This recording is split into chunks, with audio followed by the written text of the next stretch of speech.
গত মাসের মাঝামাঝি সময়ে কিছুটা অগোচরে চট্টগ্রামের সাবেক মেয়র মঞ্জুর আলমের বাসায় সাক্ষাৎ করেন সংসদ সদস্য ও এনসিপি নেতা হাসনাত আব্দুল্লাহ। সে সময় ছাত্রদল সহ জনতার কিছুটা তোপের মুখে পড়েন তিনি। সেদিনই গুঞ্জন ওঠে এনসিপির রাজনীতিতে নাম লেখাতে যাচ্ছেন সাবেক মেয়র মঞ্জুর। দলটির হয়ে অংশ নিতে পারেন আগামী মেয়র নির্বাচনেও। তাই আজ যোগদান অনুষ্ঠানে তিনি সহ আরও কিছু নেতা আসতে পারেন এমন কথাও চাউর হয় নগরীতে। তবে শেষমেশ তাদের দেখা যায়নি। অনুষ্ঠানে বিভিন্ন রাজনৈতিক দলের নেতা, চিকিৎসক, প্রকৌশলী, শিক্ষক ও সাংবাদিক সহ বিভিন্ন পেশার শতাধিক নেতাকর্মী ও সাধারণ নাগরিক আনুষ্ঠানিকভাবে যোগ দেন এনসিপিতে। এ সময় এনসিপির আহ্বায়ক নাহিদ ইসলাম, দক্ষিণাঞ্চলের সংগঠক হাসনাত আব্দুল্লাহ সহ কেন্দ্রীয় নেতারা উপস্থিত ছিলেন।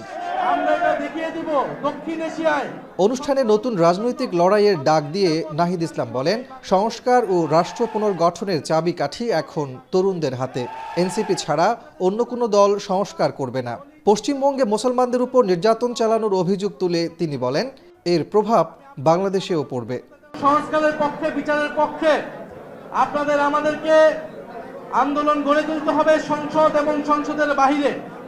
সেটার জন্য তরুণ প্রজন্ম এবং যারা জুলাই গণঅভ্যুত্থানে যে সকল পক্ষ অংশগ্রহণ করেছিল তাদের সবাইকে আবার ঐক্যবদ্ধ হতে হবে। পশ্চিম বাংলায় এই যে মুসলমানদেরকে সেখানে নির্যাতন করা হচ্ছে, তাদের ভোটাধিকার কেড়ে নেওয়া হচ্ছে, এটার প্রভাব বাংলাদেশেও পড়বে। হাসনাত আব্দুল্লাহ বলেন, বিএনপি আওয়ামী লীগের কাছে হাইজ্যাক হয়ে গেছে, যার কারণে বিএনপির ত্যাগী নেতাকর্মীরা আজ দল ছেড়ে যোগ দিচ্ছে এনসিপিতে। এই বিএনপি হচ্ছে হাইজ্যাক হয়ে গিয়েছে আওয়ামী লীগের দ্বারা। তাদের লক্ষ লক্ষ নেতাকর্মী জেল জুলুম খেটেছে, তারা মামলায় জর্জরিত ছিল। বিএনপির নেতাকর্মীরা অবর্ণনীয় নির্যাতনের মধ্য দিয়ে গিয়েছে। অত্যন্ত পরিতাপের বিষয়, বিএনপি তাদের নেতাকর্মীরা যেই বাংলাদেশের স্বপ্নে তারা এই জেল জুলুম খেটেছে, বিএনপি এই স্বপ্ন থেকে অনেক দূরে চলে গিয়েছে। পুরনো রাজনীতির খোলস ভেঙে বিভিন্ন পেশাজীবীদের এনসিপিতে যোগদানকে ইতিবাচক হিসেবেই দেখছেন নেতাকর্মীরা। এমন আয়োজনে উচ্ছ্বসিত দেখা যায় তাদের। কাজী মাহফুজ, এখন, চট্টগ্রাম।